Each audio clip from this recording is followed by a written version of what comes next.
परवेज इलाही के इमरान खान के खिलाफ बयान के बाद पीडीएम हुकूमत हरकत में आ गई है। मुख्तलिफ मुलाकातें हो रही हैं, मंसूबा साजी हो रही है। चौधरी शुजात हुसैन को भी एक अहम जिम्मेदारी सौंप दी गई है और ठीक इसी वक्त में चौधरी बरादरान की जानिब से, चौधरी बरादरान के बेटों की जानिब से मुख्तलिफ किस्म के बयान सामने आ रहे हैं। वो भी आपके सामने रखेंगे कि आखिर ये क्या हिकमत अमली है, ये चौधरी बरादरान कर क्या रहे हैं और ये परवेज इलाही किस तरह के बयान दे रहे हैं और दूसरी तरफ इमरान खान के साथ भी पूरी तरह से खड़े होने की बात कर रहे हैं। इसके अलावा पाकिस्तान में बदलती हुई अमन अमान की सूरत हाल पर भी बात करेंगे। नाज़रीन, खैबर पख्तूनख्वा के एक इलाके में आज के रोज टीटीपी की जानिब से कार्रवाई की गई है। ना कि सिर्फ कार्रवाई की गई बल्कि पिछले कुछ अरसे का जब हम बैकग्राउंड उठा के देखते हैं, माजी को देखते हैं, तो इस दौरान कई सारी कार्रवाइयां की गई हैं टीटीपी की जानिब से, तहरीक तालिबान पाकिस्तान की जानिब से। जब से ही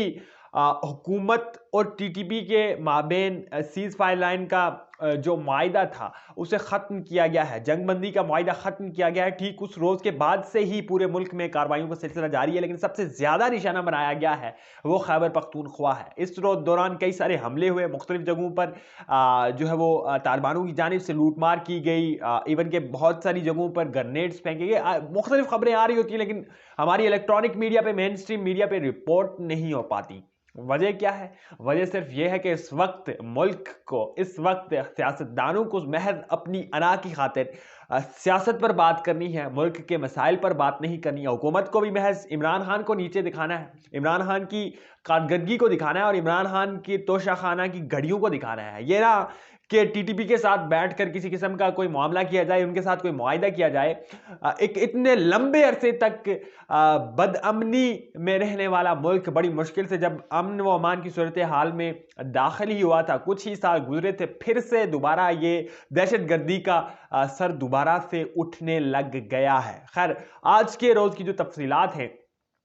एक वीडियो सोशल मीडिया पे गर्दिश कर रही है, ट्विटर पे बहुत ज़्यादा ही वायरल हो चुकी है और उसमें बाकायदा तौर पर टीटीपी की जानिब से, टीटीपी के दहशतगर्दों की जानिब से ना सिर्फ सीटीडी के मरकज़ को निशाना बनाया गया बल्कि उस पर कब्जा भी कर दिया गया है। उस मरकज़ पर कब्जा कर दिए जाने के बाद टीटीपी ने वहाँ पर मौजूद कुछ फौजी एहलकारान को और दीगर जो वहाँ के अमला था उसे बंदी बना दिया है, उसे कैद कर दिया है और उसके बाद एक वीडियो जारी की है जिसमें बाकायदा तौर पर एक जो विक्टिम हैं, जो उनके पास मौजूद शख्स हैं हुकूमत के या किसी इदारे के, उन्हें सामने बैठाया गया है और बाकायदा तौर पर ये वार्निंग दी गई है कि हमारे टीटीपी कह रही है कि हमारे इन साथियों को छोड़ दे, हमें अफगानिस्तान जाने का सेफ रास्ता प्रोवाइड करें। अगर आपने ऐसा ना किया तो हम इन्हें भी कत्ल करेंगे और इनके अलावा दीगर जो जहां तक हमसे हो सका हम लोगों को मारेंगे। नाउज़ुबिल्लाह अस्तगफिरुल्लाह। यानी कि इस हद तक लोग आज भी अक्ल से फारग हैं, अक्ल से पैदल हैं कि इस तरह की हरकतों पे उतर आते हैं। लेकिन इन तमाम तर बातों को एक तरफ रखते हुए कि वो किस तरह के लोग हैं, किस ज़हनियत के लोग हैं, उससे ज़्यादा अहम ये है कि इस वक्त जिन लोगों के हाथों में अख्तियार है, यानी कि हुकूमत क्या कर रही है, चाहे वो खैबर पख्तूनख्वा की हुकूमत हो या वफाक की हुकूमत हो, महज आपसी इख्तलाफात की वजह से एक दूसरे पे तंज के निश्तर बरसाने के अलावा, एक दूसरे के खिलाफ फंड्स ना मिलने की प्रेस कॉन्फ्रेंस करने के अलावा आखिर इन लोगों की कारकर्दगी है क्या? वफाकी हुकूमत भी बस इमरान खान को नीचे दिखाने में लगी हुई है, किसी किस्म की कोई परवाह नहीं है मुल्क में क्या होता है, मुल्क में किस तरह से महंगाई हो रही है, मुल्क में किस तरह से मैशियत गिर रही है। सिर्फ इमरान खान को फोकस रखना है और इस सारी हुकूमत में, इस सारे टेन्योर में सिर्फ इमरान खान को बैठाकर इन्होंने दम लेना है। बहरहाल अब देखना यह है कि इस पर मजीद अपडेट क्या आती है। बहुत नाजुक सूरत हाल है, बहुत ख़तरनाक सूरत हाल है। इस मामले को अगर कंट्रोल ना किया गया तो आने वाले वक्त में ये मजीद भी बढ़ सकता है। बल्कि हमारी कोशिश रहेगी कि इस मामले के मुताल्लिक ये जिस तरह से टीटीपी दोबारा से खैबर पख्तूनख्वा में सर उठा रही है, एक तफसीली वीडियो किसी अहम शख्सियत के साथ, किसी माहिर शख्सियत के साथ लेकर आपकी खिदमत में हाजिर हूँ। नाज़रीन, जो दूसरी अहम और बड़ी खबर है वो ये है कि चौधरी शुजात हुसैन के पास आज शब को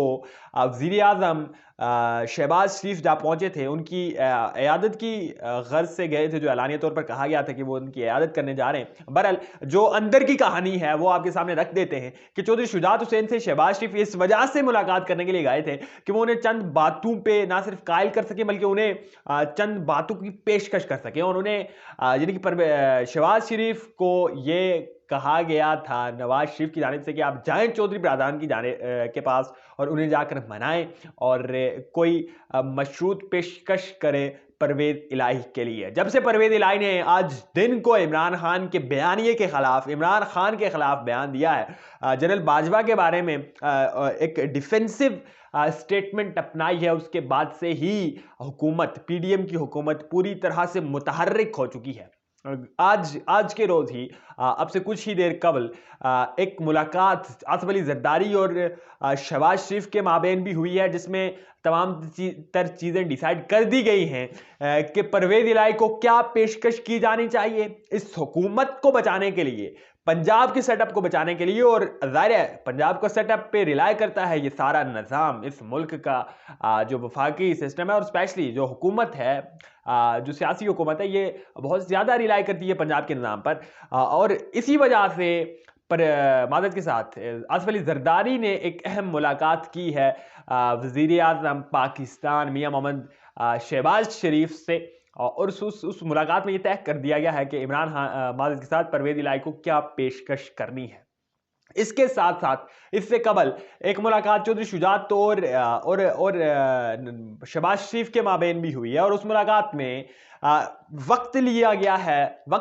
गया है बल्कि चौधरी शुजात हुसैन को कि आप इतना वक्त ले लें, उस वक्त तक हम बराह रास्त चौधरी परवेज इलाही से कोई राब्ता नहीं करते हैं, इस वक्त में आप किसी ना किसी तरह से परवेज इलाही को मना लें कि वो असेंबलियों की तहलील की तरफ नहीं बढ़ेंगे। गो के बयानात चल रहे हैं, लेकिन फिर भी मैं जैसे कि कहता रहता हूं, परवेज इलाही के पास कोई सेफ पैसेज नहीं है, उनके पास कोई सुथरा रास्ता नहीं है जिसे वो इख्तियार करके अपनी मुस्तकबिल की सियासत को महफूज बना सकें, मोनेस इलाही की सियासत को महफूज बना सकें और स्पेशली काफ लीग की सियासत को महफूज बना सकें। सर खैर इन तमाम तर बयानात के बाद, इस तमाम तर गुफ्तगू के बाद अब जो मैं आपको बयान पढ़ के सुनाने जा रहा हूं, आप यकीनी तौर पर इसे सुनने के बाद आपको इल्म होगा कि आखिर ये खेल किस पे रहे हैं। ये पूरी फैमिली जो है चौधरी शुजात हुसैन, चौधरी परवेज इलाही, ये किस चीज पर खेल रहे हैं। एक तरफ इस चौधरी परवेज इलाही के बयान के बाद जो उन्होंने जनरल बाजवा और इमरान खान के बारे में दिया था, इस बयान के बाद फौरन ही मोनेस इलाही हरकत में आते हैं, जवान पार्क पहुंच जाते हैं, इमरान खान के साथ मुलाकात करते हैं और उन्हें एतमाद में लेते हैं कि खान साहब हम तो आपके साथ खड़े हैं, वालिद साहब की कुछ हैं मसाइल, उनकी कुछ लोगों के साथ यारियां भी हैं, ज़ाहिर निभानी पड़ती हैं, और फिर यारियां ऐसी हों कि आपके लिए कुर्बानियां दी गई हों, आपको कुछ दिया गया हो, आपकी कुछ एडजस्टमेंट्स की गई हो, तो खान साहब आपको समझना चाहिए फिर निभानी पड़ती है। और हम कुछ निभा रहे हैं, कुछ उनके साथ और कुछ आपके साथ भी। इस तरह की कुछ बातें की होंगी मोनेस इलाही ने इमरान खान को मनाने के लिए, चूंकि इमरान खान के बारे में तो ये मशहूर है कि वो कुछ डिक्टेटर जहनीत के मालिक, अपनी कहीं पे के पाबंद हैं, अपनी कहीं पे कायम रहने वाले हैं। खैर मोनेस इलाही ने तो खैर उन्हें जाकर एतमाद में लिया और एतमाद में लेने की कोशिश की। ये तो अब इमरान खान पे मुनहसर है, बल्कि मुनहसर नहीं है बल्कि उनकी मजबूरी है कि उन्हें मोनेस इलाही के एतमाद में जाना पड़ेगा, क्योंकि इस वक्त की ये ज़रूरत है कि वो मोनेस इलाही के एतमाद में जाएं, वो परवेज इलाही के एतमाद में जाएं और पूरी तरह से उनके साथ जुड़े रहें। खैर दूसरी तरफ चौधरी शुजात के बेटे चौधरी सालेक हुसैन, उनकी जानिब से एक अहम बयान सामने आया और उस बयान में वो ये कह रहे हैं कि परवेज इलाही चचा को अब भी मौका है, अब भी उन्हें पीडीएम कबूल कर लेगी, तमाम तर गलतियों के बावजूद, तमाम तर वादा खिलाफियों के बावजूद पीडीएम अब भी चचा परवेज इलाही को कबूल कर लेगी अगर वो इसमें शमूलियत इख्तियार करते हैं। यानी कि कोई हद होती है। मतलब इसे क्या कहा जाए, लोग इसे हमारे यहाँ तो मुनाफकत कहते हैं भैया, कि ये मुनाफकत हो रही है जब आप दोनों तरफ खेल रहे हैं, यानी कि आप विकेट की दोनों अतराफ पे हैं तो यकीनन आप मुनाफकत कर रहे हैं। एक तरफ परवेज इलाही बयान दे देते हैं इमरान खान के बारे में, दूसरी तरफ चौधरी शुजात हुसैन एक अहम मुलाकात कर रहे होते हैं और उस मुलाकात के बाद वो बड़े तसल्ली के साथ शहबाज शरीफ को वापस भेजते हैं कि मियाँ जी हम कुछ ना कुछ तय कर लेंगे, परवेज इलाही के साथ कुछ ना कुछ तय कर लेंगे, आप वापस लौट जाएं, कुछ हतमी फैसला करके आपको जवाब देंगे। और तीसरी तरफ ये साहब चौधरी सालेक हुसैन जो कि बेटे हैं चौधरी शुजात हुसैन के और भतीजे हैं चौधरी परवेज इलाही के,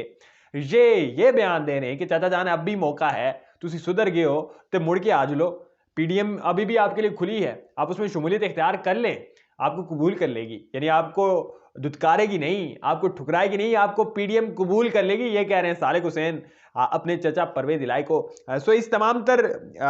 तमाम तर बयानात से, इन तमाम तर बातों को ऑब्जर्व करने के बाद जो चीज़ समझ में आती है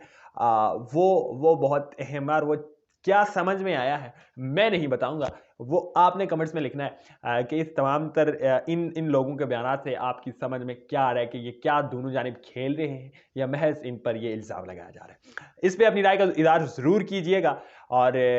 कुछ दीगर खबरें भी हैं, वो ये है कि शाह महमूद कुरैशी, असद उमर और दीगर इमरान खान के जो करीबी लोग हैं वो भी इस हक में नहीं है कि इस वक्त पंजाब असेंबली को तहलील किया जाए। वो भी ये गलत समझ रहे हैं कि इमरान खान ये एक गलत स्टेप उठा रहे हैं। खैर, इमरान खान ने तो ये कदम उठा दिया है। आइंदा आने वाले